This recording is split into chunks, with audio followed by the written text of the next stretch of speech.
बात उस समय की है जब प्रतापपुर नामक राज्य पर राजा प्रताप का आधिपत्य था। एक दिन की बात है, राजा प्रताप अपने राजमहल में विराजमान थे कि तभी एक सैनिक उनके समक्ष प्रस्तुत हुआ और निवेदन करने लगा, महाराज, एक शिकारी जिसके पास एक अनोखा तोता है आपसे भेंट करना चाहता है। वह कहता है कि वह अद्भुत तोते को आपको उपहार स्वरूप भेंट करना चाहता है। यदि आपकी अनुमति हो तो क्या मैं उसे ले आऊं? राजा ने कहा, ठीक है, उस शिकारी को मेरे सम्मुख प्रस्तुत किया जाए।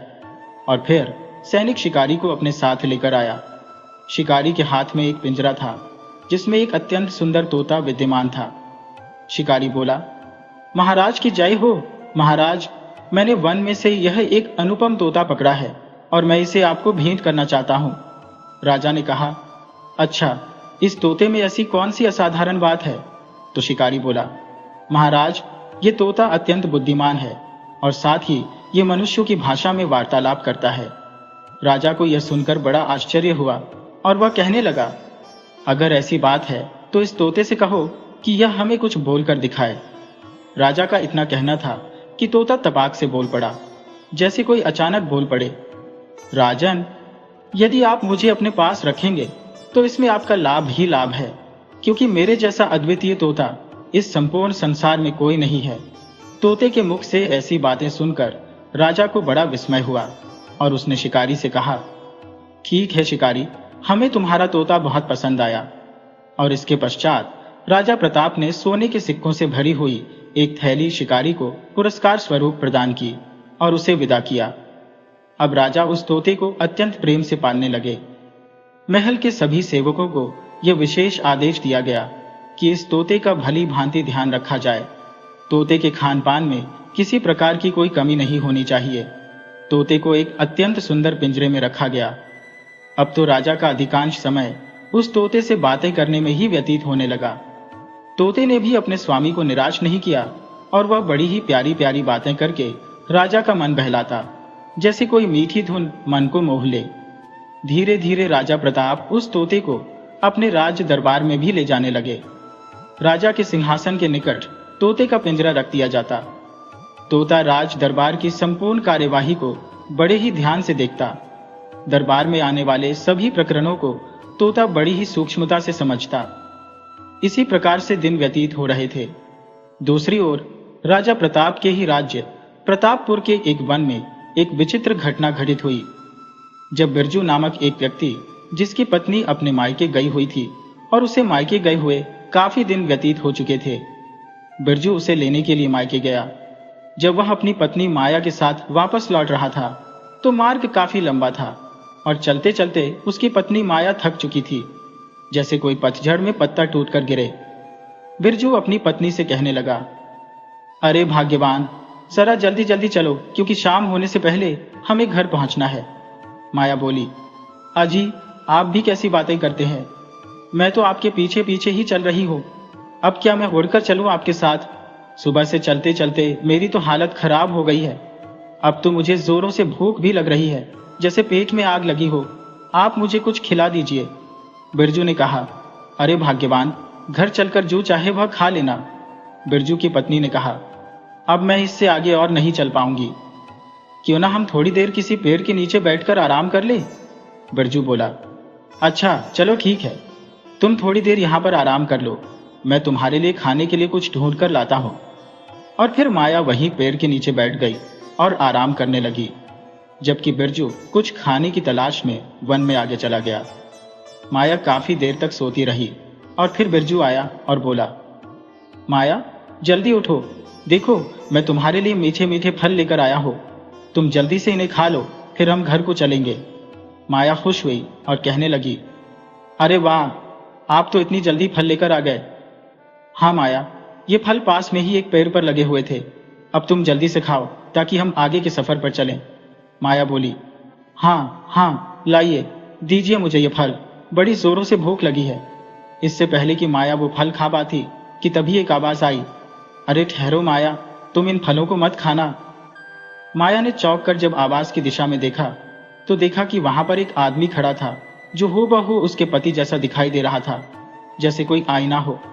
उसे देखकर माया चौंक गई और बोली, अरे तुम कौन हो? वह आदमी बोला, मैं तुम्हारा पति हूं बिरजू, मैं तुम्हारे लिए फल लेने के लिए गया था ना। तभी पहले वाला आदमी बोला, अरे तू कोई बहुरूपिया है जो मेरी पत्नी को अपनी पत्नी बता रहा है? अरे यही तो मैं तुमसे पूछना चाहता हूं कि आखिर तुम कौन हो जो मेरी पत्नी को अपनी पत्नी बना रहे हो? इसका असली पति तो मैं हूं।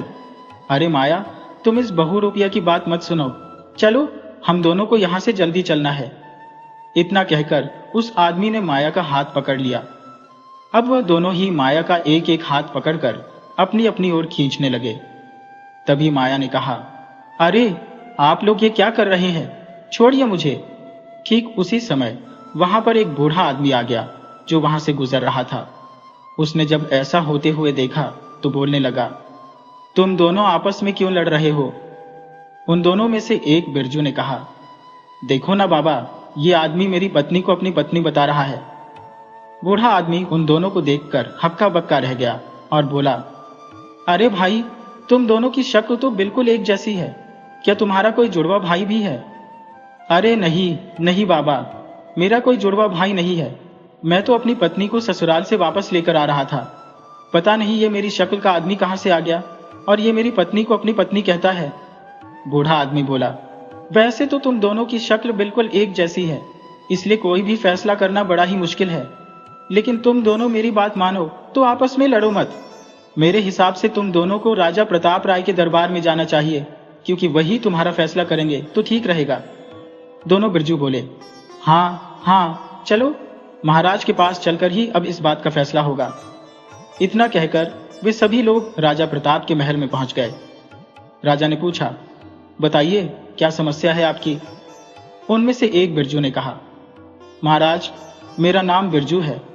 मैं अपनी पत्नी को ससुराल से लेकर वापस आ रहा था कि तभी बीच में दूसरा बिरजू बोल पड़ा, नहीं नहीं महाराज, बिरजू तो मैं हूं, मैं ससुराल से लौट रहा था। इन दोनों की बातें सुनकर राजा का सिर चकरा गया जैसे कोई भंवरा। वह कहने लगा, अरे भाई, ये कैसे हो सकता है? एक ही शक्ल के दो दो आदमी, दोनों ही इस औरत को अपनी पत्नी बता रहे हैं। अब मैं कैसे फैसला करूं? मुझे तो कुछ भी समझ में नहीं आ रहा। राजा ने अपने मंत्री की तरफ देखा और बोला, मंत्री जी, आपका क्या कहना है? आखिर इन दोनों में से कौन सच बोल रहा है?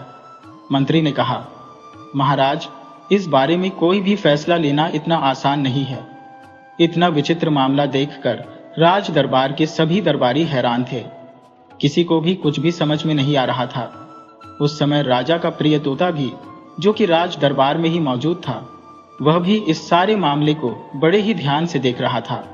उसने कहा, महाराज, यदि आप आज्ञा दें तो क्या इस मामले को हल करने में मैं आपकी सहायता कर सकता हूं? तोते की बात सुनकर राजा कुछ हैरान हुए, लेकिन फिर कुछ सोचते हुए कहने लगे, हाँ हाँ तोते, क्यों नहीं? मुझे मालूम है कि तुम बहुत ही समझदार हो।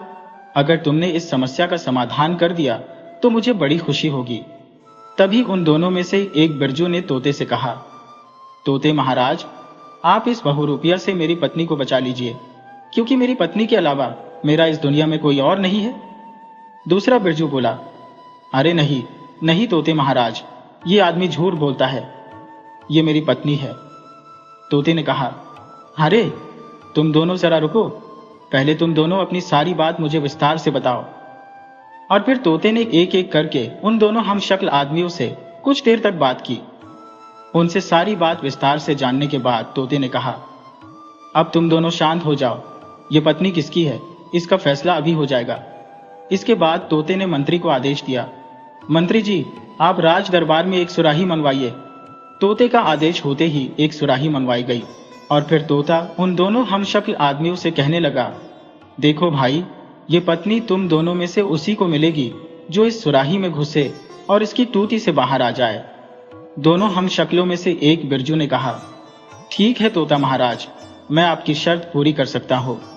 तोते ने कहा, अच्छा तो फिर दिखाओ तुम इस सुराही के अंदर कैसे घुसते हो और कैसे निकलते हो। ये सुनकर वह हमशक्ल बिरजू आगे बढ़ा और पलक झपकते ही उसका पूरा शरीर एक धुएं के बादल में बदल गया, जैसे कोई जादू हो, और वह धुएं के रूप में उस सुराही के अंदर समा गया और फिर उसी रूप में वह सुराही की टूटी से बाहर आ गया ये देखकर सभी लोग हैरान रह गए। तोते ने दूसरे बिरजू से कहा, क्यों भाई नौजवान, क्या तुम इस शर्त को पूरा करने की कोशिश नहीं करोगे? वो बिरजू बोला, लेकिन तोता महाराज, मैं भला इस सुराही के अंदर कैसे जा सकता हूँ? मेरा आकार इतना बड़ा है, मैं इसके अंदर कैसे घुसूं? लेकिन तोते महाराज, आपने ये कैसा न्याय किया है? मुझे तो कुछ भी समझ में नहीं आया। तभी वह हमशक्ल बिरजू बोला, अच्छा तो तोते महाराज, मैंने आपकी शर्त पूरी कर दी। अब मैं अपनी पत्नी को ले जाना चाहता हूँ। तोते ने कहा, हाँ हाँ, जरूर लेकर जाना, लेकिन मेरे एक संदेह को दूर करने के बाद। संदेह? लेकिन कैसा संदेह? तोते ने कहा, देखो नौजवान, मेरा संदेह सिर्फ इतना है कि क्या तुम सचमुच इस सुराही के अंदर गए थे? उस आदमी ने कहा, हाँ हाँ तोता महाराज, मैं तो सभी के सामने इस सुराही के अंदर गया था। तोते ने कहा, नहीं नौजवान, मैं तो तभी मानूंगा जब तुम एक बार फिर से इस सुराही के अंदर जाओगे और मेरे मंत्री जी इस बात की जांच करेंगे कि तुम सुराही के अंदर हो या नहीं। इसके बाद ही तुम अपनी पत्नी को यहां से ले जा सकते हो, क्योंकि मुझे शक है कि तुमने जो अभी अभी किया वो सिर्फ हमारी आंखों का भ्रम था। वो बहुरूपिया बोला, आप कैसी बातें करते हैं? चलिए ठीक है, मैं एक बार फिर से करके दिखाता हूं, जरा रुकिए। इतना कहकर वह बहुरूपिया बिरजू फिर से धुएं में परिवर्तित हुआ और उस सुराही के भीतर घुस गया। तब तोते ने मंत्री से कहा, मंत्री जी, जरा देखिए तो सही कि वह इस सुराही के अंदर है या नहीं। मंत्री जी तोते के इशारे को समझ गए। उन्होंने तुरंत ही सुराही के ढक्कन और सुराही की टोटी को बंद कर दिया। तब तोते ने मंत्री से कहा, वाह मंत्री जी, आपका कोई जवाब नहीं। अब जल्दी से इस सुराही को ले जाइए और कहीं दूर जंगल में जाकर इसे 50 फीट नीचे गड्ढा खोदकर दबा दीजिए, ताकि फिर कभी ये प्रेत वहां से वापस ना आ सके। बिरजू, अब तुम अपनी पत्नी को ले जा सकते हो। असली बिरजू खुश होते हुए कहने लगा, तोता महाराज, आपकी जय हो। आपने तो असंभव काम को भी संभव कर दिखाया। मैं आपका यह एहसान कभी नहीं भूलूंगा। इतना कहकर असली बिरजू अपनी पत्नी को लेकर वहां से चला गया। इस सारी घटना को देखकर राजा प्रताप भी बहुत ही खुश थे। उन्होंने तोते से पूछा, तोते, एक बात तो मेरी समझ में आ गई कि जो इस सुराही में कैद हुआ वह एक प्रेत था, जो कि रूप बदलने में माहिर था। अपनी मायावी शक्ति से उसने अपना रूप भी बदल लिया और उसी शक्ति से वह इस सुराही के अंदर भी समा गया। लेकिन तुमने उस प्रेत आत्मा को कैसे पहचाना? तोते ने कहा, महाराज, एक ही शक्ल के दो आदमी और दोनों ही एक ही औरत को अपनी पत्नी बता रहे थे। ये बड़ी ही विचित्र बात थी।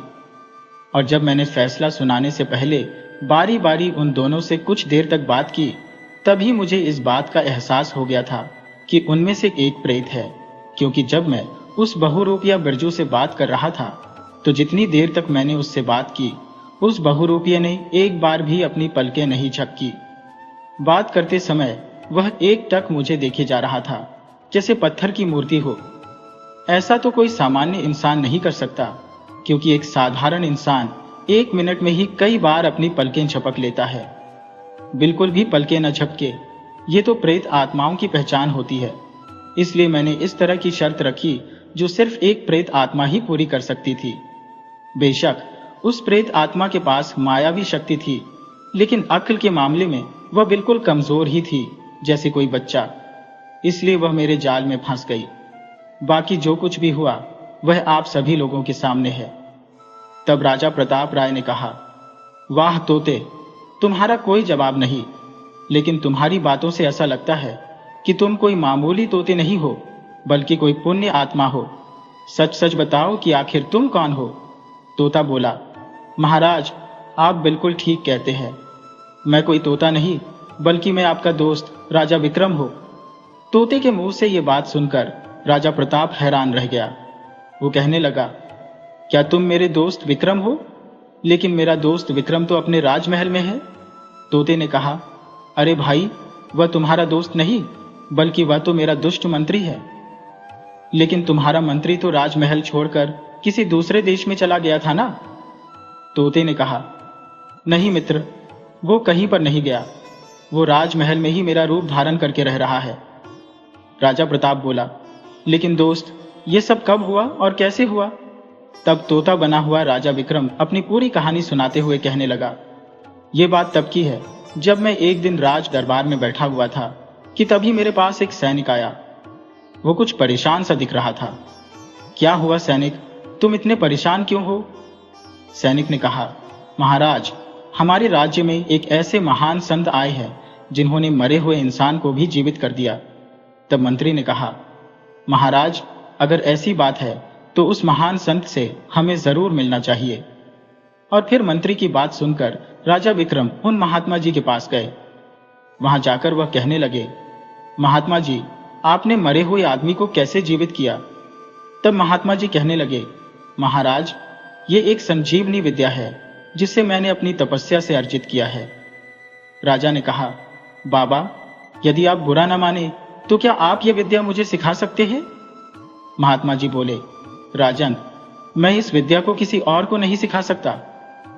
लेकिन क्यों महात्मा जी, आखिर आप ये विद्या क्यों नहीं सिखा सकते? राजन, क्योंकि ये विद्या सीखने के बाद मनुष्य इसका गलत इस्तेमाल करेगा। कोई भी व्यक्ति प्रकृति के नियमों के विरुद्ध नहीं जा सकता। राजा ने कहा, महात्मा जी, मैं एक राजा हूं और मैं इसका उपयोग अपनी जनता की भलाई के लिए करूंगा। मैं ऐसा कोई काम नहीं करूंगा जो प्रकृति के विपरीत हो। इस विद्या के उपयोग से मैं अपने लोगों की भलाई के काम करूंगा। राजा की ऐसी बातें सुनकर साधु ने कहा, राजन, अगर ऐसी बात है तो ठीक है, मैं तुम्हें यह विद्या जरूर सिखाऊंगा, लेकिन तुम्हें यह विद्या सीखने के लिए हरियाली पर्वत पर आना होगा। ठीक है महाराज, मैं वहां पर जरूर आऊंगा। उसके बाद राजा महल वापस लौट गए और फिर हरियाली पर्वत पर जाने की तैयारी करने लगे। वह अपनी रानी से कहने लगे, महारानी जी, आप अपना ख्याल रखिएगा, क्योंकि मुझे पता नहीं वहां पर कितने दिन लग जाएंगे। इसके बाद राजा ने अपने मंत्री से कहा, मंत्री जी, घोड़े तैयार कीजिए, हम लोग आज ही महात्मा जी के पास हरियाली पर्वत चलेंगे। ठीक है महाराज, मैं अभी आपके प्रिय घोड़े बादल को तैयार करवाता हूं। राजा ने कहा, नहीं मंत्री जी, इस यात्रा पर हम अपने प्रिय घोड़े बादल को नहीं लेकर चलेंगे, क्योंकि न जाने वहां पर कितना समय लग जाएगा और कितनी कठिनाइयों का सामना करना पड़ेगा। ये भी नहीं पता कि वहां पर खाने पीने की उचित व्यवस्था है भी या नहीं। इसलिए बादल को यही रहने दीजिए, मेरे लिए कोई दूसरा घोड़ा तैयार कीजिए। मंत्री वहां से चला गया। तब रानी कहने लगी, महाराज, आप तो जा रहे हैं, लेकिन पता नहीं क्यों मेरा दिल बड़ा ही विचलित हो रहा है। अरे महारानी जी, मैं पहली बार आपसे दूर जा रहा हूं ना, इसलिए आपका मन परेशान है। लेकिन आप परेशान ना हो, मैं जल्दी ही वापस आने की कोशिश करूंगा। राजा और मंत्री अपने अपने घोड़ों पर सवार होकर निकल पड़े। वे दोनों चलते चलते हरियाली पर्वत पर जा पहुंचे। वहां पर पहले से ही वह महात्मा जी मौजूद थे। महात्मा जी कहने लगे, महाराज, आपका स्वागत है, लेकिन महाराज, आपको यहां पर अकेले आना चाहिए था। राजा ने कहा, महात्मा जी, आप चिंता न करें, ये हमारे बहुत ही विश्वसनीय मंत्री हैं, ये हमेशा मेरे साथ ही रहते हैं। महात्मा जी ने कहा, लेकिन क्षमा कीजिए महाराज, मैं ये विद्या आपको बिल्कुल अकेले में सिखाऊंगा, जहां पर आपके और मेरे अलावा कोई तीसरा न हो। तो फिर आप ही बताइए महात्मा जी कि अब मैं क्या करूं? महाराज, आप मेरे साथ उस गुफा में चलिए, मैं इस विद्या का ज्ञान आपको उस गुफा के भीतर ही दूंगा। आप अपने मंत्री को यहीं पर रोक दीजिए। और फिर राजा मंत्री से कहने लगा, मंत्री जी, आप इसी जगह पर रुक जाइए और हमारा इंतजार कीजिए। मंत्री ने कहा, ठीक है महाराज, जैसी आपकी इच्छा। राजा साधु महाराज के पीछे पीछे गुफा के अंदर चला गया। इधर गुफा के बाहर अकेले खड़ा हुआ मंत्री सोचने लगा, अरे ये राजा तो कितना स्वार्थी है, विद्या सीखने के लालच में ये मुझे यहीं पर छोड़कर चला गया। लेकिन मैं भी इसका मंत्री हूं, आखिर मैं भी देखता हूं कि यह साधु तुम्हें कौन सी विद्या सिखाना चाहता है। इतना कहकर मंत्री चुपके से गुफा के अंदर घुस गया और छिपकर साधु की सारी बातों को सुनने लगा। महात्मा जी जो भी मंत्र राजा को सिखाने लगे, मंत्री ने छुपकर वे सभी मंत्र याद कर लिए। इस तरह से 6 महीने बीत गए और फिर महात्मा जी ने राजा से कहा, महाराज, अब आपकी विद्या पूरी हो गई है। महाराज बोले, महात्मा जी, ये तो आपकी कृपा से हुआ है, बताइए मैं दक्षिणा के रूप में आपको क्या दूं? महात्मा जी बोले, दक्षिणा में मुझे कुछ नहीं चाहिए, बस आप मेरी एक बात को याद रखिएगा, वही मेरे लिए दक्षिणा होगी। हाँ हाँ महात्मा जी, बोलिए आप मुझसे क्या कहना चाहते हैं? महाराज, आपको इस विद्या को सिर्फ अपने तक ही सीमित रखना है और कभी भी इस विद्या का गलत इस्तेमाल नहीं करना है। महात्मा जी, मैं आपकी इस बात को हमेशा याद रखूंगा। अब मैं चलता हूं महात्मा जी, मेरा राज्य और मेरी प्रजा मेरा इंतजार कर रही होगी। इतना कहकर राजा गुफा से बाहर आया और अपने मंत्री को साथ लेकर वहां से चल दिया। राजा और मंत्री चलते चलते घने जंगल से गुजर रहे थे, लेकिन राजा को इस बात का पता नहीं था कि उसके मंत्री ने भी छुप छुप कर वह सारी विद्या सीख ली है जो राजा ने साधु महाराज से सीखी थी। जंगल से गुजरते समय राजा की नजर एक तोते पर पड़ी जो जमीन पर मरा हुआ पड़ा था। राजा ने कहा, अरे ये तोता, ये तो मरा हुआ है। मंत्री जी जरा रुकिए तो। क्या हुआ महाराज, आप यहां पर रुक क्यों गए? मंत्री जी जरा उधर देखिए उस मरे हुए तोते को। हाँ महाराज, मैं भी उसे देख रहा हूं, लेकिन आप इस तोते को दिखाकर कहना क्या चाहते हैं? अरे कुछ नहीं मंत्री जी, उस मरे हुए तोते को देखकर मैं सोच रहा हूं कि क्यों न अपनी विद्या का परीक्षण कर लिया जाए कि क्या सचमुच ये विद्या काम करती है या नहीं। अरे महाराज, तो इसमें इतना सोचने की क्या बात है? जरा मैं भी तो देखूं कि आपने कौन सी विद्या सीखी है। ठीक है मंत्री जी, आप जरा रुकिए, मैं आपको अपनी विद्या का चमत्कार दिखाता हूं। इतना कहकर राजा तुरंत घोड़े से नीचे उतरा। राजा ने अपनी विद्या से अपने शरीर को छोड़कर अपने प्राण तोते के शरीर में डाल दिए। इधर मंत्री ने भी अपनी चाल चली। उसने अपने शरीर से अपने प्राणों को निकालकर राजा के पड़े हुए शरीर में डाल दिया और तुरंत उठकर खड़ा हुआ और तोते पर झपटा, लेकिन तोता वहां से उड़ गया। अब तोते के अंदर राजा की आत्मा थी और वह उसी समय मंत्री के इस धोखे को समझ गया। तोता उड़कर एक पेड़ पर बैठ गया और सोचने लगा, हे भगवान, मैं अपने मंत्री के बारे में ऐसा कभी सोच भी नहीं सकता था। इसने मेरे साथ इतना बड़ा धोखा किया है। जबकि इधर मंत्री, जो कि अब राजा के शरीर में था, वह वहां से घोड़े पर सवार होकर महल वापस चला गया। पीछे से मंत्री के शरीर को जंगली जानवरों ने खा लिया और वह तोता वृक्ष की डाल पर बैठा हुआ दुखी मन से अपने भविष्य के बारे में सोच रहा था, जैसे कोई पतझड़ का पत्ता हवा में झूल रहा हो। तभी उस पेड़ के नीचे से एक शिकारी गुजरा। शिकारी को देखकर तोते ने उससे कहा, अरे शिकारी भैया, जरा रुको तो। क्या तुम मुझे कुछ अनाज के दाने खिला सकते हो? मैं बहुत ही भूखा हूं। शिकारी बोला, लेकिन मैं तुम्हें दाने क्यों खिलाऊं? इसमें भला मेरा क्या फायदा? तोते ने कहा, शिकारी भैया, मैं तुम्हें दानों के बदले में ढेर सारे सोने के सिक्के दिलवा सकता हूं, जो तुमने कभी सपने में भी नहीं सोचे होंगे। ये बात सुनकर शिकारी के मन में लालच आ गया और वह कहने लगा, अगर ऐसी बात है तो ये लो तोते, मैं अभी तुम्हें दाने खिलाता हूं। इतना कहकर शिकारी ने सारे अनाज के दाने जमीन पर बिखेर दिए। तोता नीचे आया और उसने सारे दाने चुग लिए। तब शिकारी कहने लगा, तो तोते, अब तुमने सारे दाने खा लिए, अब तुम जल्दी से मुझे सोने के सिक्के दे दो। तोते ने कहा, अरे भाई, वह सिक्के मैं तुम्हें नहीं दूंगा, बल्कि तुम मुझे इस राज्य के राजा प्रताप राज के पास ले चलो। वहां महल में पहुंचकर मैं तुम्हें ढेर सारा इनाम दिलवाऊंगा। और फिर वह शिकारी मुझे आपके हाथों बेच गया। बाकी जो कुछ भी हुआ वह तो आप जानते ही हैं। तोते की सारी कहानी सुनकर राजा प्रताप बहुत ही दुखी हुए और बोले, दोस्त, तुम्हारे साथ तो बहुत ही बड़ा विश्वासघात हुआ है। क्या तुम अपने असली रूप में नहीं आ सकते? तब तोते ने कहा, मैं अपने असली रूप में आ तो सकता हूं, लेकिन इसके लिए मुझे तुम्हारी सहायता चाहिए। हाँ हाँ बोलो दोस्त, मैं तुम्हारी क्या सहायता कर सकता हूं?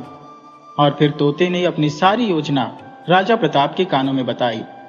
अगले दिन राजा प्रताप ने तोते बने हुए राजा विक्रम के राज्य में एक संदेशा भिजवाया। संदेश ले जाने वाले दूत ने वह संदेश राजा विक्रम के सामने पढ़ा, जो असल में मंत्री था। दूत ने कहा, महाराज, आपके लिए एक संदेश है जो कि आपके मित्र राजा प्रताप ने आपके लिए भेजा है। राजा सोचने लगा, आखिर ये प्रताप राज मुझे क्यों बुलाना चाहता है? क्या बात हो सकती है? अगर मैं उसके बुलावे पर नहीं गया तो उसको मुझ पर संदेह हो जाएगा। ये सारी बातें सोचकर उसने आमंत्रण स्वीकार कर लिया। अगले दिन वह अपने रथ पर सवार होकर राजा प्रताप राज के महल में पहुंचा।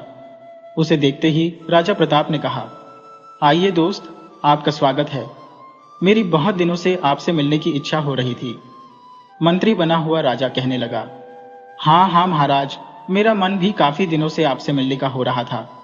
इसके बाद राजा प्रताप मंत्री बने हुए राजा को अपने कमरे में ले गए और वहां पर एक मरे हुए हिरण को दिखाते हुए कहने लगे, महाराज, आज मैंने कितना बढ़िया शिकार किया है। अरे सचमुच ये हिरण तो कितना सुंदर है, इसकी सुंदरता देखकर तो मेरी आंखें इस पर से हट ही नहीं रही। प्रताप राज ने कहा, मित्र, अगर ये हिरण मरा हुआ इतना सुंदर है तो सोचो, अगर ये जिंदा होता तो कितना सुंदर होता। काश मैं इसकी सुंदरता को इसकी जीवित अवस्था में देख पाता। मंत्री बने हुए राजा ने कहा, अरे महाराज, इसके लिए आप इतना दुखी क्यों होते हैं? अगर आप इसको जीवित देखना चाहते हैं तो मैं इसे अभी जीवित कर सकता हूं। असल में तो मंत्री अंदर ही अंदर इस बात को लेकर बड़ा ही उत्सुक था कि वह अपनी विद्या का चमत्कार किसी को दिखाए और इस तरह से वह राजा प्रताप को प्रभावित कर सके। राजा प्रताप ने कहा, लेकिन मित्र, आप इसे जीवित कैसे कर सकेंगे? अरे आप बस देखते जाइए, मैं कैसे इसे जिंदा करता हूं। इतना कहकर वह जमीन पर लेट गया और अपने प्राणों को निकालकर हिरण के उस मृत शरीर में डाल दिए। तभी असली राजा विक्रम, जो कि वहां पर तोते के रूप में छिपा हुआ था, उसने अपने प्राण तोते के शरीर से निकालकर वापस अपने शरीर में डाल दिए और तुरंत अपनी तलवार उठाकर हिरण का सिर काट दिया और कहा, दुष्ट मंत्री, तेरे धोखे की यही सजा थी। इसके बाद राजा विक्रम ने अपने मित्र प्रताप राज का बहुत ही धन्यवाद किया और फिर वे दोनों रथ में सवार होकर राजा विक्रम के महल की तरफ चल दिए। जब राजा प्रताप और राजा विक्रम रानी के कमरे में गए तब रानी गुस्से से कहने लगी, अरे दुष्ट, तू फिर से मेरे कमरे में आ गया। मेरी अनुमति के बिना तू अंदर कैसे आया? मैंने पिछले 6 महीनों से तुझे इस कमरे में घुसने नहीं दिया, फिर तेरी हिम्मत कैसे हो गई? ये सुनकर राजा विक्रम ने कहा, महारानी, मैं आपका पति हूं, आखिर मुझे आपसे मिलने के लिए अनुमति लेने की क्या आवश्यकता है? रानी बोली, तुम मुझे धोखा नहीं दे सकते। अपनी गंदी जुबान से तुम मुझे पत्नी मत कहो, क्योंकि तू मेरा पति नहीं है। महारानी, मैं ही आपका पति हूं, मेरा विश्वास कीजिए। रानी बोली, नहीं, तू एक बहुरूपिया है जो पिछले 6 महीने से मुझे ठगने की कोशिश कर रहा है। पता नहीं मेरे असली पति इस समय कहां पर है। राजा प्रताप, जो कि वहीं पर मौजूद था, कहने लगा, नहीं रानी जी, ये सच कह रही हैं। यही आपके पति हैं जो पिछले 6 महीने से गायब थे। जो बहुरूपिया पिछले 6 महीने से आपके साथ धोखा करने की कोशिश कर रहा था, वह तो मारा जा चुका है। रानी बोली, क्षमा कीजिएगा, लेकिन मैं आपको अपना पति कैसे स्वीकार कर लूं, क्योंकि पिछले काफी समय से मुझे धोखा देने की कोशिश की जा रही थी। और फिर कुछ सोचकर रानी कहने लगी, ठीक है महाराज, मैं आपको अपना पति एक शर्त पर स्वीकार कर सकती हूँ। अगर आपका प्रिय घोड़ा बादल आपको पहचान ले, क्योंकि एक मनुष्य की आंखें किसी को पहचानने में धोखा कर सकती हैं, लेकिन एक पशु अपने मालिक को पहचानने में कभी गलती नहीं कर सकता। उसने आज तक आपके अलावा किसी और को अपनी पीठ पर सवारी नहीं करने दी। आपसे पहले भी जो बहुरूपिया आपका रूप धरकर आया था, वह भी कभी आपके प्रिय घोड़े बादल की सवारी नहीं कर पाया। अब आप आ ही गए हैं तो आपका सबसे प्रिय घोड़ा अस्तबल में बंधा हुआ है। वह तब से बिल्कुल गुमसुम ही रहता है, न कुछ खाता है, न पीता है, और न ही किसी को अपने नजदीक फटकने देता है। अगर उसने आपको पहचान लिया तो मैं आपको अपना पति स्वीकार कर लूंगी। वे सभी राजा के साथ अस्तबल में गए। राजा का प्रिय घोड़ा बादल वहीं पर बंधा हुआ था। जब राजा घोड़े के नजदीक गए तो राजा को देखते ही घोड़ा खुशी के मारे जोर जोर से गर्दन हिलाने लगा, जैसे कोई बच्चा खुशी से झूमे। राजा के नजदीक आते ही घोड़ा राजा के पैरों को चाटने लगा और उसे प्यार करने लगा। राजा ने भी बड़े प्यार से घोड़े की पीठ पर हाथ फेरा और फिर राजा अपने प्रिय घोड़े की पीठ पर सवार हो गया और पूरे राजमहल का एक चक्कर लगाया। अब रानी को विश्वास हो गया था कि यही असली महाराज विक्रम है, और फिर उसने महाराज से कहा, महाराज, मुझे क्षमा कीजिएगा, मैं आपको पहचान नहीं पाई, क्योंकि पिछले काफी समय से आपकी जगह जो बहुरूपिया इस महल में रह रहा था, उसके कारण मुझे आपकी ऐसी परीक्षा लेनी पड़ी। मैं तो ये पहले ही समझ गई थी कि वह मेरा पति नहीं है, इसलिए मैंने आज तक उसे कभी अपने कमरे में घुसने नहीं दिया, लेकिन मैं मजबूर थी और कुछ कर न पाई। राजा ने कहा, महारानी, आप बिल्कुल भी दुखी मत होइए। आपने जो भी किया वह बिल्कुल सही किया, मुझे तो आप पर गर्व है। और इस तरह से राजा विक्रम ने एक बार फिर से अपने राज्य की बागडोर संभाल ली।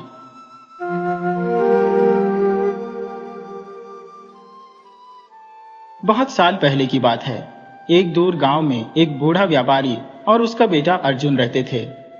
एक दिन उस बूढ़े व्यापारी ने अपने बेटे को 2 घोड़े दिए और कहा, बेटा, ये बहुत अच्छी नस्ल के घोड़े हैं। मैंने इन्हें बड़े प्यार से पाला है। इन्हें ऐसे किसी देश में बेच दो जहां घोड़ों की कमी हो, जैसे पानी की किल्लत। एक एक घोड़ा 100-100 अशरफियों में बिक जाएगा। यहां से बहुत दूर दक्षिण में एक ऐसा मुल्क है जहां तुम इन्हें बेच सकते हो। मैं अब बूढ़ा हो गया हूं और इतनी लंबी यात्रा नहीं कर सकता, पर तुम हिम्मत करो और दूर दराज के अनजान देशों में जाओ, तो हो सकता है तुम्हें इन घोड़ों की और भी ज्यादा कीमत मिल जाए। अर्जुन ये बात सुनकर इतना खुश हुआ कि फूला न समाया। उसे लगा नई नई जगहें देखने को मिलेंगी, खूब सैर होगी। मगर इसी के साथ उसके बाप ने नसीहत देते हुए कहा, बेटा, ये बात हमेशा याद रखना कि पश्चिम की तरफ मत जाना। अगर तुम उस तरफ गए तो ऐसे देश में पहुंच जाओगे जहां बेईमान और ठगों की बस्ती है। वहां जो भी बाहर का आदमी चला जाता है वो बिना मुसीबत उठाए वापस नहीं आता। एक बार मैं भी वहां चला गया था, पर अपनी उस नासमझी की मुझे इतनी बड़ी कीमत चुकानी पड़ी जिसे मैं जिंदगी भर याद रखूंगा। अर्जुन ने अपने बाप से पूछा कि आखिर बताइए तो, आप जब ठगों की बस्ती में गए तो क्या हुआ था? बूढ़े पिता ने कहा, बेटा, तुम्हें याद है कि जब तुम छोटे थे तो तुम्हारा एक भाई भी था जिसके साथ तुम खेला कूदा करते थे। 15 बरस हुए अपने कारोबार के सिलसिले में मैं सफर पर गया था। तब तुम्हारे भाई को भी अपने साथ ले गया था। मैंने सोचा था कि इस तरह ये देश विदेश की सैर भी कर लेगा और लोगों के रहने सहने का ढंग भी देखेगा। इस तरह ये बहुत कुछ सीख जाएगा। जब हम अपने देश वापस आ रहे थे तो बदकिस्मती से किसी अनजान देश में जा निकले। हम शाम के वक्त वहां पहुंचे थे। वो रात हमने एक सराय में बिताई। लोगों की बातचीत और उनके तरीकों से पता चला कि ये वही धोखेबाज लोगों की बस्ती थी जिसके बारे में मैंने अपने बड़े बुजुर्गों से सुना था। अब तो मुझे फिक्र होने लगी कि जल्दी से जल्दी यहां से चला जाना चाहिए। सुबह सवेरे जब मैं सराय के मालिक को किराया वगैरह दे रहा था, मैंने देखा कि सराय के मालिक का भाई रोता पीटता अपनी किस्मत को कोसता हुआ चला आ रहा था।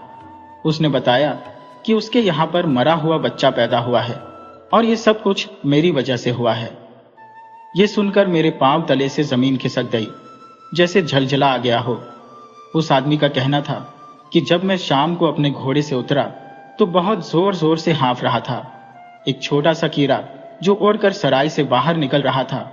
मेरी सांस के जोर से वो कीड़ा सराय में उस जगह पर चला गया जहां उसकी बीवी बैठी हुई थी, जिसके बच्चा पैदा होने वाला था। मेरी सांस के जोर से वो कीड़ा उसकी पत्नी की नाक में उड़कर चला गया और इस वजह से उसे बहुत जोर से छींक आई तो उसका बच्चा पेट में ही खत्म हो गया। देखते ही देखते वहां पर लोगों का मजमा इकट्ठा हो गया और हर आदमी उसी आदमी की तरफदारी कर रहा था।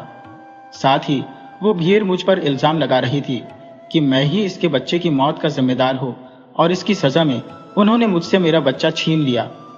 मेरे तो होशो हवास जाते रहे, जैसे मैं कहीं खो गया हूं। दिल पर पत्थर रखकर मैं वहां से लौट आया। मेरा बेटा अब भी उन्हीं लोगों के कब्जे में है और उनकी गुलामी कर रहा होगा। तुम्हारे भाई की कलाई पर एक तिल का निशान है जो बिल्कुल चांद जैसा दिखाई देता है। पूरी कहानी सुनाने के बाद बूढ़ा बाप रोने लगा। अर्जुन को अपने बाप की इस हालत को देखकर बहुत ही दुख हुआ। इसीलिए अर्जुन ने अपने बाप को विश्वास दिलाया कि आप यकीन कीजिए बाबा, मैं ठगों की बस्ती में हरगिज कदम नहीं रखूंगा।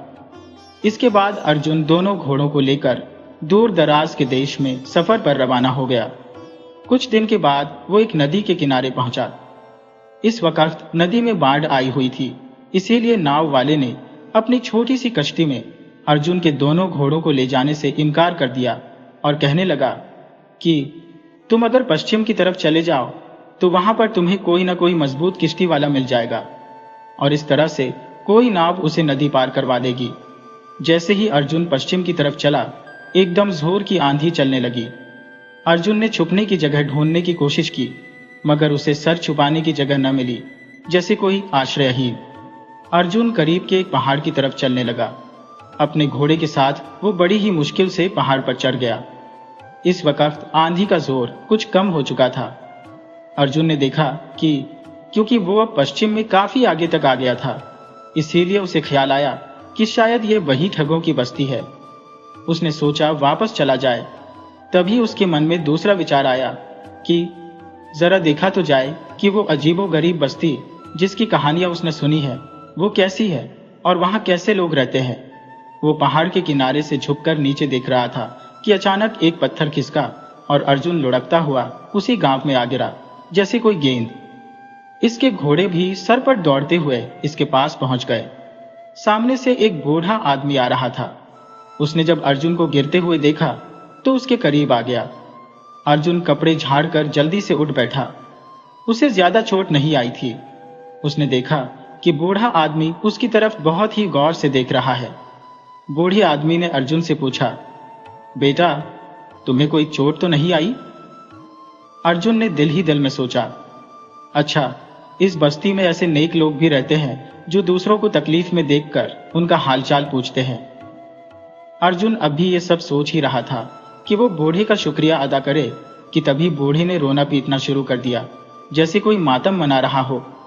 असल बात यह थी कि एक मेंढक अर्जुन के नीचे दबकर मर गया था और वो बूढ़ा आदमी रो रो कर मरे हुए मेंढक को देख रहा था। कहने लगा, मेरे प्यारे छोटे से बच्चे, मैं तेरी मौत का बदला जरूर लूंगा। उसके रोने पीटने की आवाज सुनकर बहुत से लोग वहां पर आ गए और वो लोग किसी अनजान भाषा में बूढ़े से बातें करने लगे। फिर उन्होंने अर्जुन को बताया कि बूढ़े के यहाँ पर कोई बच्चा नहीं है और इसने इस मेंढक को ही अपनी औलाद की तरह पाला था। वो इसको बहुत चाहता था और उसकी सेवा करता था। अब बेचारा बूढ़ा आदमी अकेला रह गया है, इसीलिए वो मेंढक की मौत पर इस तरह से दुखी हो रहा है। इसके बाद गांव वाले भी बूढ़े के साथ रोने पीटने लगे। अर्जुन बौखला गया। उसे कुछ समझ में नहीं आ रहा था कि अब क्या करें। वो चाहता था कि जल्दी से जल्दी वहां से चला जाए। उसने लोगों से पूछा कि बूढ़े के दुख को कम करने के लिए क्या किया जाए। बूढ़ा एकदम से बोला, अपने घोड़ों में से एक घोड़ा मुझे दे दो। एक मेंढक के बदले घोड़ा? अर्जुन ने नाराज होते हुए कहा कि एक मामूली से मेंढक के बदले में मैं अपना घोड़ा नहीं दे सकता। तब वो बूढ़ा कहने लगा, कैसी बातें करते हो नौजवान, क्या घोड़ा किसी के बेटे से ज्यादा कीमती हो सकता है? आखिर में बेचारे अर्जुन को अपना घोड़ा उस बूढ़े के हवाले करना पड़ा। वो बहुत ही उदास और दुखी होकर वहां से चला गया। अब इस पहाड़ पर चढ़ना बहुत ही मुश्किल था, इसीलिए वो काफी दूर तक पैदल ही चलता रहा कि कहीं से कोई आसान रास्ता मिल जाए ताकि उससे गुजरकर वो पहाड़ की दूसरी तरफ पहुंच जाए। थोड़ी देर बाद वो एक गांव में आ पहुंचा। अर्जुन का भूख और प्यास के मारे बुरा हाल था, जैसे कोई बेसहारा। वो गांव में गया और एक दरवाजा खटखटाया। उस घर में से एक आदमी बाहर आया जिसकी सिर्फ एक आंख थी। अर्जुन ने उससे कुछ खाने पीने को मांगा। उस आदमी ने जवाब दिया, मैं तुम्हें खाने को तो कुछ नहीं दे सकता, पर हां, पानी जितना चाहे पी सकते हो। असल में तो पेट ही भरना जरूरी होता है, फिर चाहे वो पानी से ही भरा जाए। उस एक आंख वाले आदमी ने अर्जुन को पानी दे दिया। पानी पीकर अर्जुन ने इसका धन्यवाद किया और फिर चलने को हुआ कि तभी उस एक आंख वाले आदमी ने उससे पूछा, भैया, तुम कौन हो, कहां से आए हो और तुम्हारे बाप का नाम क्या है? जैसे ही अर्जुन ने उसे अपने गांव और अपने पिता का नाम बताया तो उस एक आंख वाले आदमी ने अर्जुन की बाजू जोर से पकड़ ली और खुशी से चिल्लाने लगा, आखिर तुम मुझे मिल ही गए। अब सुनो लड़के, 20 साल पहले मैं व्यापार के सिलसिले में तुम्हारे देश गया था। वहां पर मेरा सारा सामान चोरी हो गया था। मैं तुम्हारे बाप को अच्छी तरह से जानता था। मैंने उससे 200 अशरफियां मांगी थी और वो राजी हो गया, पर उसे जमानत चाहिए थी और मेरे पास देने के लिए कुछ नहीं था। उसने कहा कि तुम मुझे अपनी एक आंख निकाल कर दे दो। मुझे पैसों की इतनी सख्त जरूरत थी कि मैं राजी हो गया। वो मेरी एक आंख निकाल कर ले गया। उसने वादा किया था कि 1 साल के बाद वो मेरे घर आएगा तो मेरी एक आंख जरूर वापस कर देगा, पर 20 साल गुजर गए, वो अब तक वापस नहीं आया। अब तो तुम मेरे हाथ लग गए हो, मेरी एक आंख वापस कर दो। बाप का कर्ज चुकाना तो बेटे का फर्ज होता है। मैं तुम्हें 200 अशरफिया देने को तैयार हो, साथ ही 20 अशरफिया ब्याज की भी दे दूंगा, पर तुम मेरी आंख वापस कर दो। देखते ही देखते उस एक आंख वाले आदमी के चारों तरफ उसके हमदर्द लोगों की भीड़ जमा हो गई, जैसे मक्खियां शहद पर। अर्जुन अब रोने के करीब था। उसने कहा, मुझे मालूम नहीं कि तुम्हारी आंख का क्या किस्सा है, पर फिलहाल ये बताओ कि अब मुझे क्या करना होगा और तुम मेरा पीछा कैसे छोड़ोगे। उस आदमी ने जवाब दिया कि तुम अपना घोड़ा यहां पर छोड़कर जा सकते हो। और फिर बेचारा अर्जुन घोड़े को वहीं पर छोड़कर अकेला ही चल पड़ा। पहाड़ से गिरने के कारण उसका सारा बदन दर्द हो रहा था। दिल से भी वो बहुत ही दुखी था कि उसके दोनों कीमती घोड़े हाथ से निकल गए। थकान के मारे अब उससे हिला भी नहीं जा रहा था, जैसे कोई बेजान पुतला। चलते चलते वो एक बगीचे में जा पहुंचा और एक वृक्ष के नीचे बैठकर आराम करने लगा। थकावट के कारण उसे नींद आ गई। कुछ देर बाद जब उसकी नींद खुली तो उसने देखा कि इस बगीचे में पास ही एक सेब के पेड़ के नीचे 2 आदमी बैठे हुए शतरंज खेल रहे थे। उनको खेलता हुआ देखकर अर्जुन के मन में भी आया कि वो भी अपना मन बहलाने के लिए कुछ देर इन लोगों के साथ शतरंज खेल ले। वो उन लोगों के पास पहुंचा तो उनमें से एक आदमी अर्जुन से कहने लगा, क्यों भाई, क्या तुम भी हमारे साथ शतरंज खेलना चाहते हो? तो अर्जुन ने हाँ में सिर हिला दिया। वो आदमी कहने लगा, भाई, अगर हमारे साथ शतरंज खेलनी है तो उसकी एक शर्त है, और शर्त यह है कि हारने वाले आदमी को जीतने वाले खिलाड़ी के द्वारा बताया गया कोई भी काम करना होगा। और फिर वो आदमी पेड़ पर लगे हुए सेबों की तरफ देखकर कहने लगा, अगर तुम शतरंज में हार गए तो तुम्हें भी मेरा एक काम करना होगा। अर्जुन को लगा कि शायद वो आदमी उससे पेड़ पर चढ़कर सेब तुड़वाना चाहता है। अर्जुन तुरंत इस बात पर राजी हो गया और फिर वे लोग शतरंज खेलने लगे। शतरंज के इस खेल में अर्जुन अनाड़ी साबित हुआ और वो हार गया। अब शतरंज जीतने वाले आदमी ने कहा कि अब तुम्हें मेरा एक काम करना होगा। अर्जुन तपाक से बोला, कोई बात नहीं भाई, भला पेड़ से सेब तोड़ना कौन सा बड़ा काम है, मैं अभी किए देता हूं। उस आदमी ने कहा, तुमसे किसने कहा कि मैं तुमसे सेब तोड़वाना चाहता हूं? मेरे पास तो तुम्हारे लिए कोई दूसरा काम है, और वो काम यह है कि तुम्हें मेरे लिए समंदर को खाली करना होगा, उसका सारा पानी निकालना होगा। अगर तुम ऐसा नहीं कर पाए तो तुम्हें जुर्माने के तौर पर मुझे 1000 सोने की अशरफिया देनी होगी। उस आदमी की बात सुनकर अर्जुन के होश उड़ गए। वो कहने लगा, अरे भाई, भला समंदर को भी कोई खाली कर सकता है? उस आदमी ने कहा, मैं वो सब नहीं जानता। हमने शतरंज इसी शर्त पर खेली थी कि हारने वाले को जीतने वाले की हर बात हर हालत में माननी पड़ेगी। अभी या तो तुम समंदर का पानी खाली कर दो या फिर मुझे 1000 अशरफिया दे दो। अर्जुन कहने लगा, भाई, मैं तो पहले ही इस गांव में आकर लुट चुका हूं, मेरे पास तो एक फूटी कौड़ी भी नहीं है। अब उन दोनों में इस बात को लेकर बहस होने लगी। अभी उन दोनों की बहस चल ही रही थी कि तभी वहां पर एक नौजवान आ गया।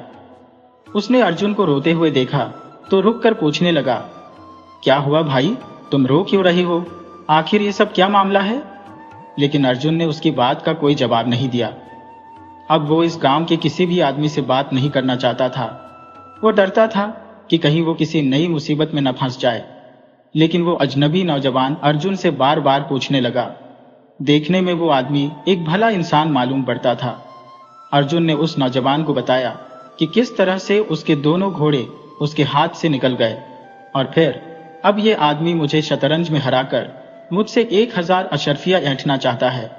उस नौजवान ने सारी बात बड़े ही ध्यान से सुनी और फिर कहने लगा, अच्छा चलो, मैं देखता हूं कि तुम्हारे घोड़े तुम्हें कैसे वापस दिला सकता हूं, और साथ ही इस आदमी के साथ तुम्हारे झगड़े का निपटारा भी करवा सकता हूं। चलो, तुम मेरे साथ राजा के पास चलो। अर्जुन पहले तो हिचकिचाया। अब वो तीनों लोग, अर्जुन, वो नौजवान और तीसरा आदमी, राजा के महल की तरफ चल दिए। अर्जुन और वो नौजवान दोनों काफी आगे आगे चल रहे थे, जबकि तीसरा आदमी उनके काफी पीछे धीरे धीरे आ रहा था। तब उस नौजवान ने मौका पाकर अर्जुन को धीमी आवाज में सब कुछ सिखा दिया कि उसे राजा के पास पहुंचकर क्या कहना है। पीछे पीछे आ रहा तीसरा आदमी उन दोनों की इस योजना से बिल्कुल अनजान था, जैसे कोई अंधा। रास्ते में अर्जुन और उस नौजवान ने एक मेंढक पकड़कर अपनी जेब में छुपा लिया। अब वो तीनों राजमहल में पहुंचे। तब अर्जुन ने अपनी शिकायत राजा के सामने रखी कि किस तरह से गांव के 2 लोगों ने उससे उसके 2 घोड़े ठग लिए। तब राजा ने सिपाहियों को भेजकर उस बूढ़े आदमी और एक आंख वाले आदमी को राज दरबार में बुलवाया। राजा के सामने पहुंचकर उस बूढ़े आदमी ने अपनी बात रखते हुए कहा कि वो मेंढक जो अर्जुन के नीचे दबकर मर गया, उसे वो अपना बेटा मानता था, जिसे उस बूढ़ी ने बड़े ही प्यार से पाला था। तो अर्जुन ने झट से अपनी जेब में से एक मेंढक निकालकर उस बूढ़े आदमी के सामने रख दिया और कहने लगा, महाराज, इस मेंढक को मैं अपना बेटा मानता हूं। मैं इस मेंढक को पहाड़ के नीचे छोड़ देता हूं और ये बूढ़ा आदमी उस पहाड़ से नीचे गिरे और इस मेंढक को कुचल दे। इस तरह से इसका बदला पूरा हो जाएगा। राजा ने कहा, हाँ बिल्कुल ठीक, मेरे विचार से यह बिल्कुल सही न्याय है। बूढ़े के मुकदमे का यही फैसला है। बूढ़े ने जब ये सुना तो चुपचाप उसने घोड़ा अर्जुन के हवाले किया और वहां से चला गया। अब उस एक आंख वाले आदमी की बारी थी। उस आदमी ने अपना पक्ष राजा के सामने रखा तो अर्जुन कहने लगा, हुजूर, इस बात में कोई शक नहीं है कि मेरे पिता को बहुत से अजीब अजीब से शौकन है। उनमें से एक शौकन यह भी है कि वो लोगों की आंखें जमा करता है। हमारे गोदाम में सैकड़ों आंखें जमा है। मैं इस एक आंख वाले आदमी की आंख वापस करने को तैयार हूं, पर मैं इसकी आंखों की जोड़ी की दूसरी आंख तभी तलाश कर सकता हूं जब मुझे ये अपनी एक आंख भी दे दे, ताकि मैं इसकी आंख को ले जाकर वहां पड़ी हुई सैकड़ों आंखों में से इसकी आंख से मेल खाती हुई दूसरी आंख लेकर आऊं। राजा एक बार फिर से कहने लगा, तुम्हारी बात बिल्कुल ठीक है। मुझे लगता है कि ऐसा ही करना चाहिए। राजा का इतना कहना था कि उस एक आंख वाले आदमी ने अर्जुन को उसका घोड़ा अब उसे अपनी खोई हुई आंख वापस लेने में कोई दिलचस्पी नहीं थी। वो चुपचाप राज दरबार से चला गया। अब बारी थी उस तीसरे आदमी की, जिसने शतरंज के खेल में अर्जुन को हराया था। उसने आगे बढ़कर कहा, महाराज, मैंने अर्जुन नाम के इस आदमी को शतरंज के खेल में हराया है और शर्त के मुताबिक अब इसे समंदर का पानी निकालकर समंदर को खाली करना होगा, या फिर बदले में मुझे 1000 सोने की अशरफिया देनी होगी। तब अर्जुन ने कहा, हुजूर, मैं समंदर का पानी खाली करने को तैयार हूं, पर पहले आप इस आदमी से कहिए कि ये एक काम करे। समंदर में बहकर आने वाली नदियों का पानी ये पहले रोके, इसके बाद ही मैं समंदर को खाली कर सकूंगा, क्योंकि अगर मैंने समंदर खाली कर दिया तो बहती हुई नदियां उसे फिर से भर देंगी। इसीलिए पहला काम इसका है कि ये उन नदियों को समंदर में गिरने से रोके। इसके बाद ही समंदर को खाली किया जा सकेगा।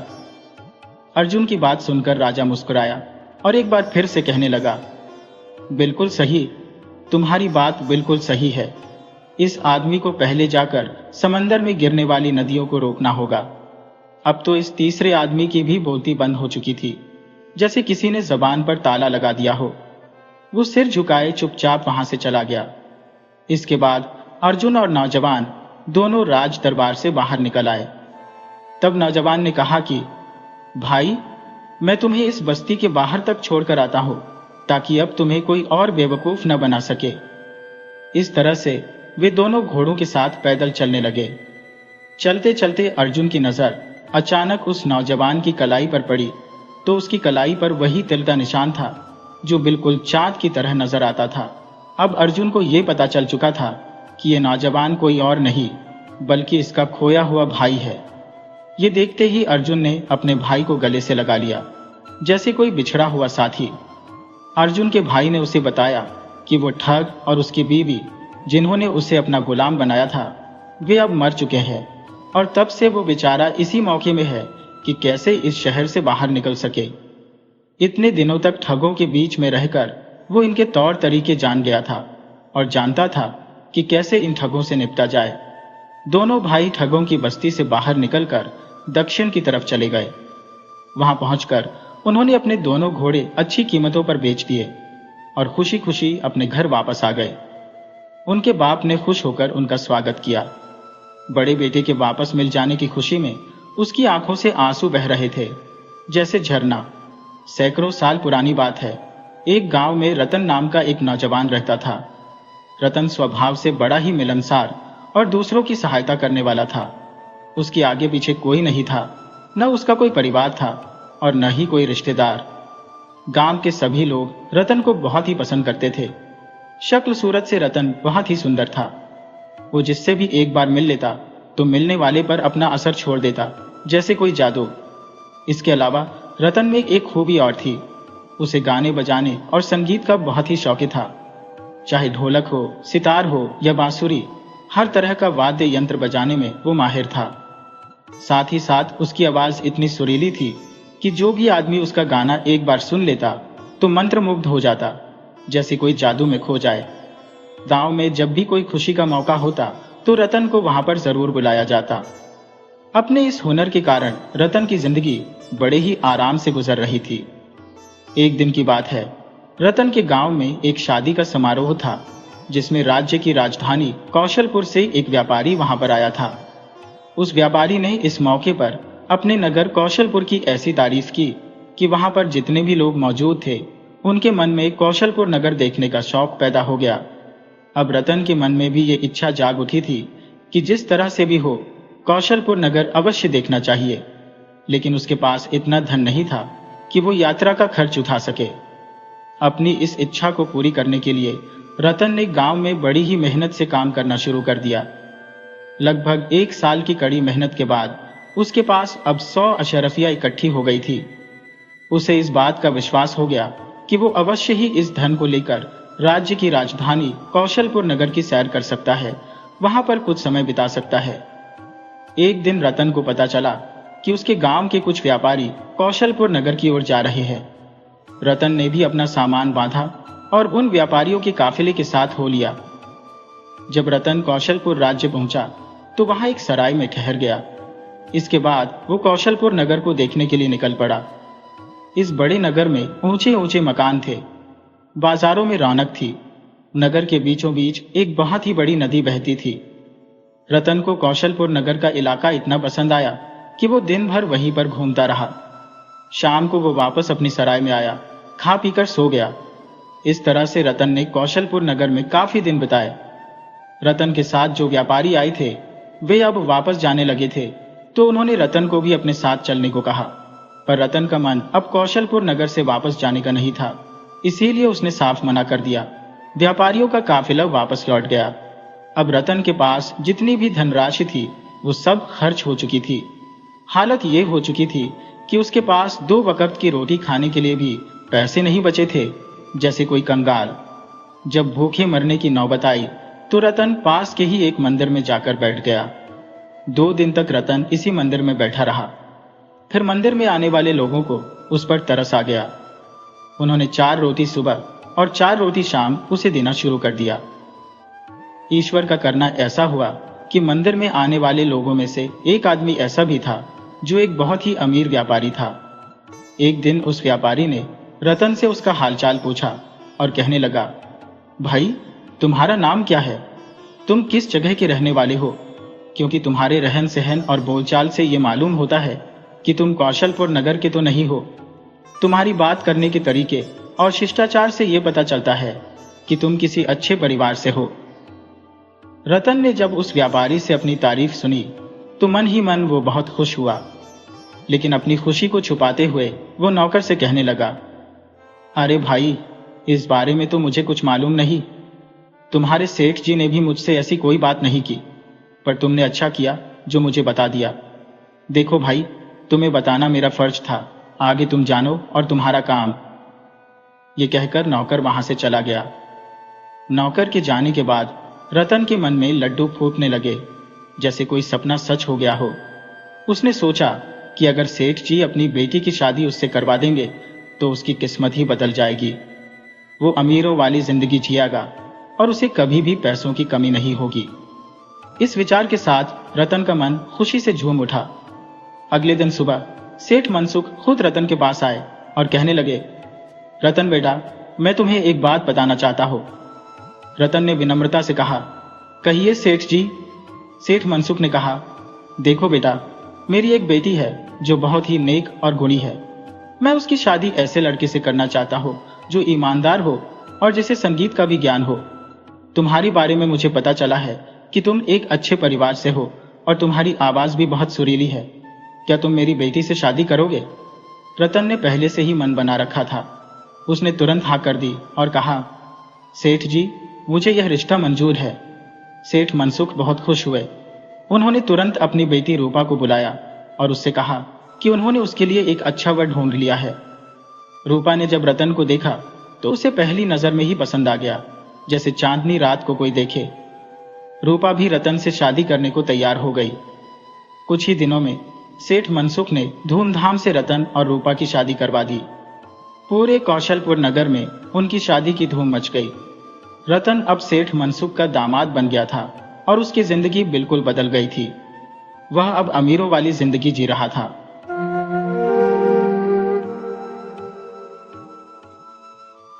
पुराने समय की बात है। एक गांव में गोनूजा नाम के अत्यंत चतुर व्यक्ति रहते थे। खेती किसानी करके ही वे अपना जीवनयापन करते थे। जाति से ब्राह्मण होने के साथ साथ उनकी बुद्धि भी तीव्र थी। पूरे गांव में उनकी चतुराई और चालाकी की चर्चा होती रहती थी। गोनूजा का एक घनिष्ठ मित्र था, थीरन मिश्रा। मिश्रा जी पेशे से पंडित थे और अपनी पंडिताई के बल पर जीवन बिता रहे थे। एक दिन गोनूजा और मिश्रा जी साथ बैठकर वार्तालाप कर रहे थे। मुस्कुराते हुए मिश्रा जी ने कहा, गोनू, इन दिनों तुम्हारी बहुत चर्चा है। तुम्हारे किस्से सुन सुनकर मैं चकित रह जाता हूं। इतनी अद्भुत बुद्धि तुम लाते कहां से हो? और यह कैसे संभव है कि हर परिस्थिति पर तुम इतनी आसानी से नियंत्रण पा लेते हो? गोनूजा ठहाका लगाते हुए बोले, मिश्रा जी, हम ब्राह्मण कुल में जन्मे हैं। बुद्धि तो हमारा पैतृक गुण है। और फिर उन्होंने हंसते हुए कहा, जन्मजात चतुराई का मेल यदि सही परिस्थिति को पहचानने की कला से हो जाए तो यही तो हमारी विशेषता बन जाती है। संसार में इसे ही बमन पेंच कहते हैं। मिश्रा जी चौंक गए। कौन सा पेंच? बमन पेंच? ये क्या चीज है? गोनूजा मुस्कुराते हुए बोले, ये एक ऐसा पेंच है जो कस जाए तो आसानी से खुलता नहीं। मिश्रा जी हैरान रह गए। कमाल है, हम भी तो इसी कुल में जन्मे हैं, बरसों से ज्ञानार्जन कर रहे हैं, फिर भी इस बमन पेंच की महिमा से अनजान है। गोनूजा बोले, महिमा तो जानते होंगे, प्रयोग भी करते होंगे। बस फर्क यही है कि हम इसे धर्म और आस्था का आवरण उड़ाकर बुद्धि और चतुराई के साथ प्रयोग में लाते हैं। मिश्रा जी ने जिज्ञासु स्वर में पूछा, अच्छा, ये बताओ कि यह बमन पेंच किसी ब्राह्मण पर भी काम करता है? गोनूजा मुस्कुराए। पेंच तो हर जगह काम करता है, बस उसे कसने वाला चाहिए। मिश्रा जी बोले, तो फिर भाई मुझे भी दिखाओ कि यह किस प्रकार का पेंच है। मुझ पर अपनी यह विद्या आजमाकर देखो। गोनूजा सिर हिलाते हुए बोले, रहने दो मिश्रा जी, आपस में चतुराई नहीं आजमाई जाती, इससे संबंधों में खटास आ सकती है। मिश्रा जी हंसते हुए बोले, अरे कुछ नहीं होगा, हम मित्र हैं, हमारे बीच कोई मनमुटाव आ ही नहीं सकता। ये तो बस सीखने के उद्देश्य से कह रहा हूं। गोनूजा टालते हुए बोले, छोड़िए इस बात को, कोई और चर्चा करते हैं। मिश्रा जी अड़ गए। नहीं नहीं, ये बमन पेंच तो तुमको दिखाना ही होगा। मैं भी ब्राह्मण हूं, संभव है कि मैं इसे जानता हो पर सही तरह से प्रयोग न कर पाता हो सकता है मैं तुम्हारे इस पेंच को काट ही दो। गोनूजा मुस्कुराते हुए बोले, देखा जाएगा, फिलहाल इस बात को यही खत्म करो और कुछ खाने के लिए मनवाओ। मिश्रा जी चहक उठे। मिठाई चलेगी? गोनूजा हंसकर बोले, चलेगी क्या, दौड़ेगी? मंगवाओ तो सही। मिश्रा जी अंदर से थाली में मिठाई भरकर ले आए और फिर दोनों ने जमकर मिठाई खाई। इसके बाद दोनों अपने अपने घर चले गए। इस बात को कई हफ्ते बीत गए। मिश्रा जी तो बिल्कुल भूल ही गए थे। श्राद्ध पक्ष चल रहा था तो समय ऐसा था कि दिन में पिंडदान कराते और गठरी बांधकर शाम तक लौटते। कमाई का समय था तो कोई और बात कहाँ याद रह जाती। मगर गोनूजा नहीं भूले थे। उन्हें मिश्रा जी को बमन पेंच दिखाने की उत्कंठा थी। उन्हें दिखाना था कि कैसे बुद्धि और अभिनय का प्रयोग करके अपना काम सफल किया जाता है। एक दिन वे मिश्रा जी से मिलने के लिए संध्या समय पहुंचे। उन्हें देखते ही मिश्रा जी चौंक पड़े। अरे आओ गुरु, बड़े दिनों बाद दर्शन हो रहे हैं। आपका तो धन वर्षा पक्ष में समय ही नहीं मिलता। गोनूजा मुस्कुराए। मैं भी इन दिनों एक जरूरी काम में फंसा पड़ा था, मरने की भी फुर्सत नहीं है। आपसे सहायता की आशा लेकर आया हूं। मिश्रा जी बोले, अरे कहो ना, और बैठो तो सही। गोनूजा बोले, बैठूंगा नहीं, समय नहीं है, एक कार्य सौंप कर जा रहा हूं, मेरे पास हफ्ते भर जरा भी समय न रहेगा। आप तो कल से ही फुर्सत में आ जाएंगे, तो आशा है कि आप मेरा एक काम करके रखेंगे। मिश्रा जी बोले, अरे भाई, आदेश तो करो। गोनूजा बोले, ऐसा है मिश्रा जी, इन दिनों मैं एक विशेष पूजा कर रहा हूं और मुझे 1000 मिट्टी के सिक्कों की आवश्यकता है। आपके पड़ोस में कुम्हार भी है, आपकी बात को कोई टाल नहीं सकता। 500 सिक्के तो मुझे हर हाल में अगले हफ्ते चाहिए, बाकी 500 अगले 15 दिनों में। मिश्रा जी बोले, अरे भाई, यह भी कोई काम हुआ? इसके लिए इतने व्याकुल हो रहे हो? तुम्हारा काम समझो हो ही गया। कल श्राद्ध पक्ष का आखिरी दिन है, मैं तो फिर निठल्ला ही हो जाऊंगा। गोनू झा बोले, फिर मैं चलता हूं, आपको कष्ट दे रहा हूं, पर क्या करूं, किसी और पर भरोसा भी तो नहीं कर सकता। मिश्रा जी बोले, इसमें कष्ट कैसा, मित्र ही तो मित्र के काम आता है। गोनू झा बोले, अच्छा, मैं चलता हूं। इतना कहकर वे वहां से निकल गए। एक हफ्ते बाद गोनू झा अपने मित्र पलटन झा के साथ मिश्रा जी के दरवाजे पर पहुंचे। उन्होंने पुकारा, अरे मिश्रा जी, घर पर है क्या? मिश्रा जी दौड़कर बाहर आए। अरे गुरु, अंदर आओ भाई, बाहर क्यों खड़े हो? गोनू झा बोले, समय की कमी है मिश्रा जी, मैंने बताया था, मेरा काम हुआ कि नहीं? मिश्रा जी बोले, हो गया, अब भी लाता हूं। वे अंदर गए और जब बाहर आए तो उनके हाथ में एक मखमल की थैली थी। ये लो, पूरे 500 हैं, बाकी 500 जब कहो तब दे दूंगा। गोनू झा बोले, ठीक है, पर जल्दी करना, जल्दी ही आवश्यकता होगी। मिश्रा जी बोले, अरे कहो ना, जब चाहे तब। गोनू झा मुस्कुराए, धन्यवाद, आओ पलटन भाई, चलते हैं।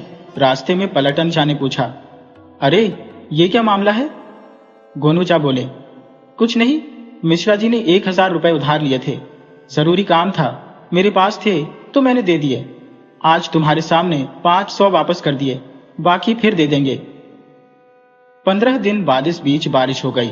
एक दिन राह चलते मिश्रा जी ने गोनू झा को चौपाल पर लोगों के साथ हंसी ठिठोली करते देखा।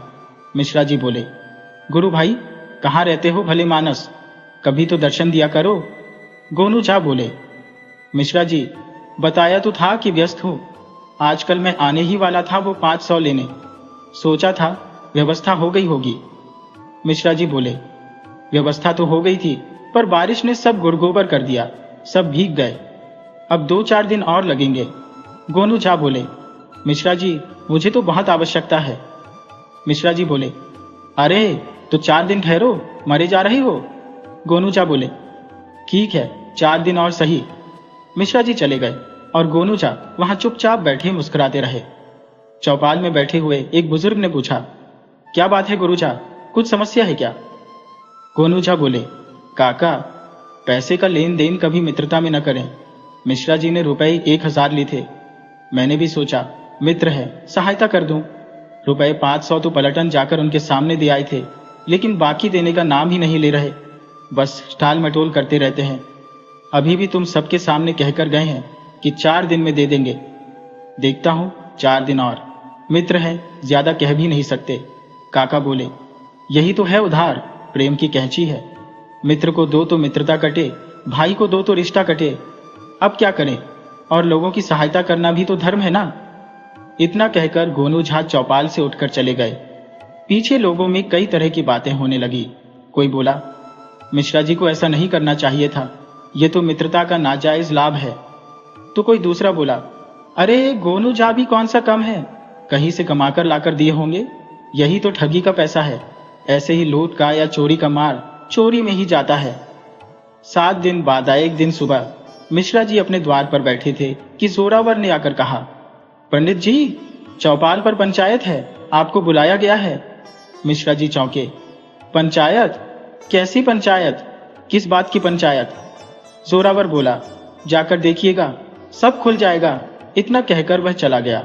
मिश्रा जी असमंजस में पड़ गए, धोती कुर्ता पहनकर चौपाल की ओर चल पड़े। वहां पहुंचे तो देखा कि सारा गांव उपस्थित था।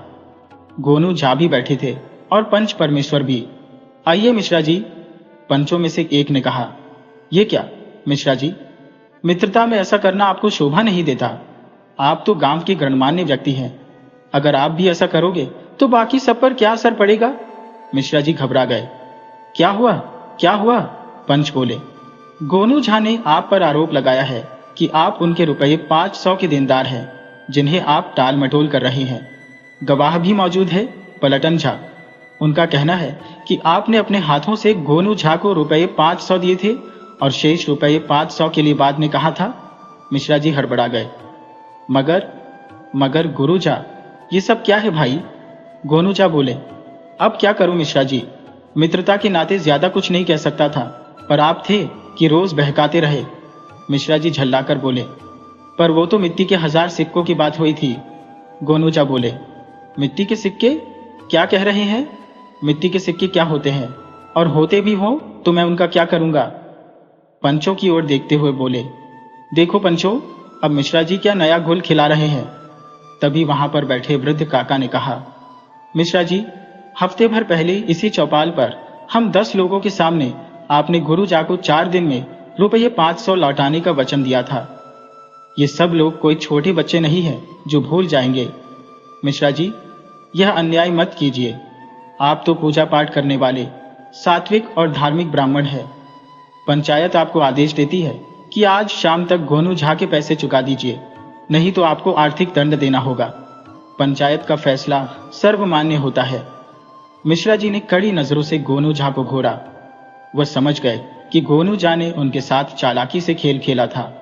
वह बोले, अरे पैसों की जरूरत थी तो मांग लेता, मेरे मान सम्मान को ठेस पहुंचाने की क्या जरूरत थी? उन्होंने 15 मिनट की मोहल्लत मांगी और घर से रुपये 500 लाकर गोनू झा के हाथ में गिनकर रख दिए। गांव भर में इस पक्की मित्रता के टूट जाने की चर्चा होने लगी।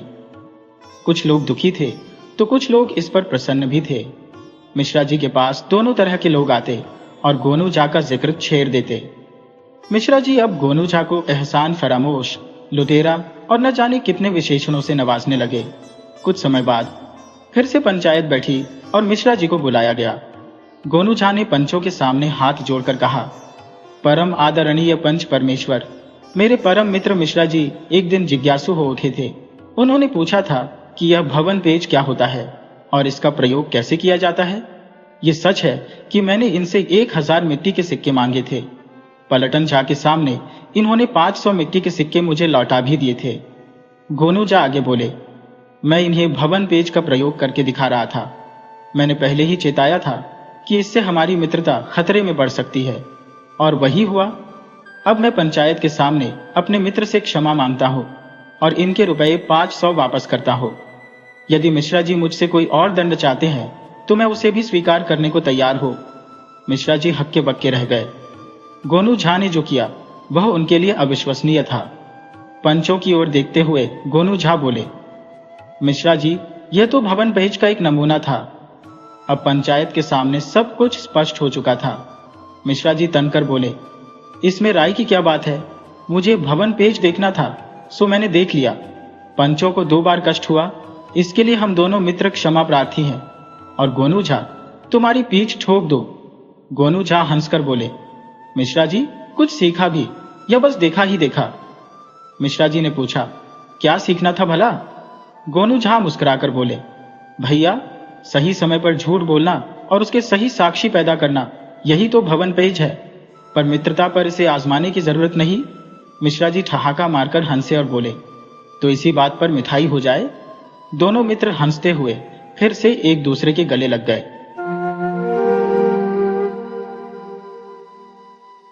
टीकमपुर गांव में रहने वाला टिल्लू एक अनाथ बच्चा था। 6 साल के टिल्लू की मां उसके पैदा होते ही चल बसी, और जब वह महज 3 साल का था तब एक अनजान बीमारी ने उसके पिता को भी छीन लिया। टिल्लू अपने गरिमा के साथ जीने की कोशिश करता था। उसके माता पिता ने बड़े प्यार से उसका नाम केशव रखा था, मगर गांव में हर कोई उसे टिल्लू कहकर बुलाता था। टिल्लू दिन भर गांव में यूं ही आवारा घूमता फिरता। मन तो उसका भी पाठशाला जाने का करता था, मगर मामा की कमाई इतनी नहीं थी कि उसे गांव की पाठशाला में दाखिल करा पाते। गांव के बाकी बच्चे पढ़ने जाते थे, मगर टिल्लू के लिए यह सपना ही था। सबसे बड़ी तकलीफ तो यह थी कि गांव के बच्चे उसके साथ खेलते भी नहीं थे। वजह, पूरा गांव उसे मनहूस मानता था। मासूम टिल्लू को कई बार यह सुनना पड़ता कि उसके पैदा होते ही उसकी माँ चल बसी और फिर कुछ ही सालों में पिता भी चल बसे।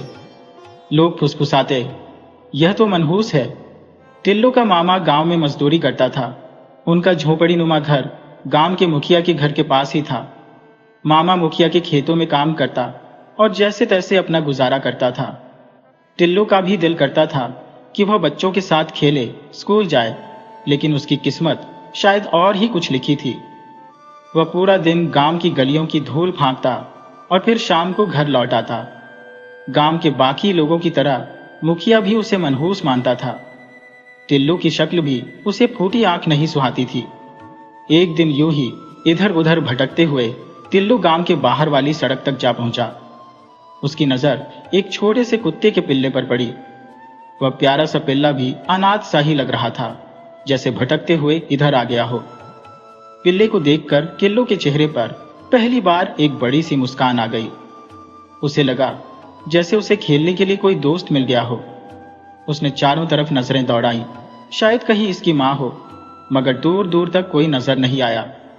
टिल्लू उस पिल्ले को उठाकर गांव के अंदर ले आया और अपने घर ले गया। लेकिन उसकी मामी ने गुस्से में डांट दिया और कहा, हमारे पास तो अपने खाने का ठिकाना नहीं है, इस कुत्ते के पिल्ले को कहां से खिलाएंगे। यह सुनकर मासूम टिल्लू का दिल टूट गया, पर उसने हार नहीं मानी। उसने पिल्ले को घर के पास ही एक कोने में रख लिया।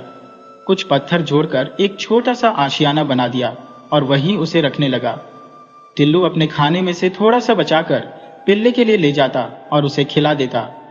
मगर मुखिया का घर भी पास ही था और यह बात उसे बिल्कुल पसंद नहीं आई। टिल्लू हर रात उठकर पिल्ले को देखने जरूर जाता।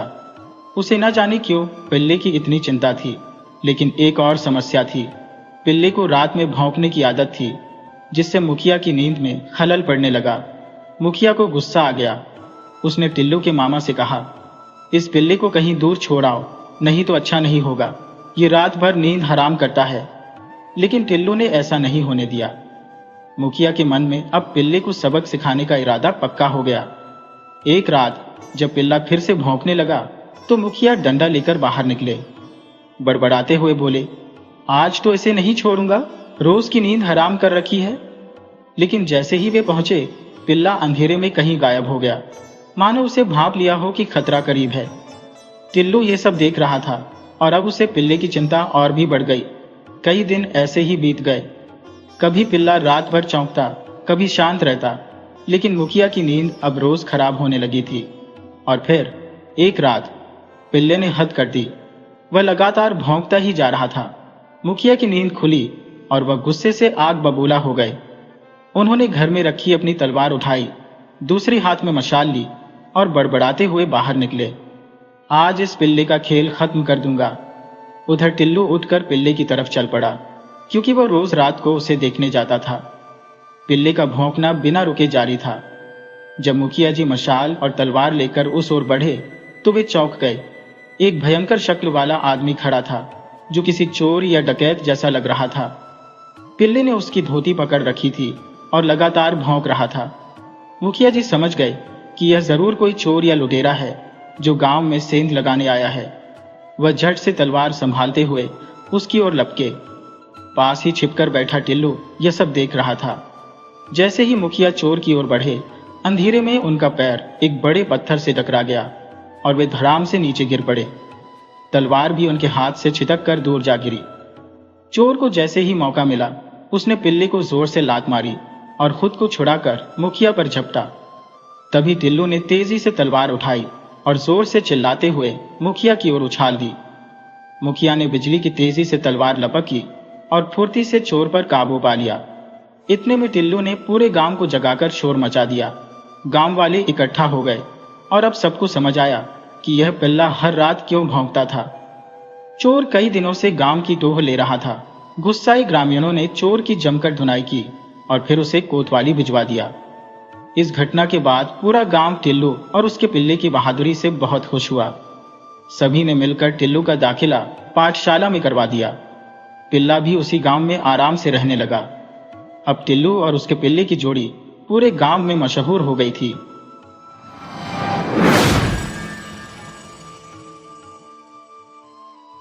वीडियो अच्छी लगी हो तो इसे लाइक करें और ऐसी ही मज़ेदार कहानियों के लिए चैनल को सब्सक्राइब करें और बेल आइकन दबाएं। ज़्यादा से ज़्यादा अपने दोस्तों को शेयर करें। धन्यवाद।